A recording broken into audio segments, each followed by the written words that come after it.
This is a useful little walnut side table for putting a book on or a drink when you're sat in an easy chair, and of course it's made to fold.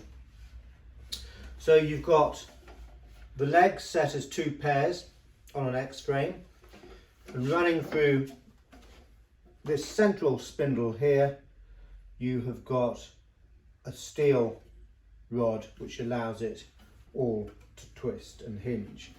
So we'll unclip this leg from its spring. As you can see, the legs will fold and then the top will tilt. To lock it, this leg, which has got this little brass collar there to protect it, pops into this little spring here. So nice and simple, but it keeps it locked in there very firmly. While we've got the table up here, you can see that the legs are quite nicely decorated with some simple turning, and you've got these spindles in between these bars.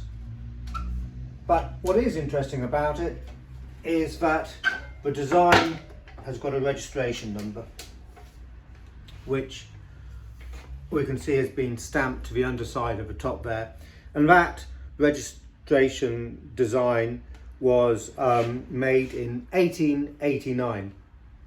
So we've got quite a good date for the table as well. But a very useful little side table. It really folds up into nothing to pack away. But works very well by the side of the chair to put your gin and tonic after a hard day's work, or your cup of coffee in the morning. Very nice. English, walnut, circa 1890.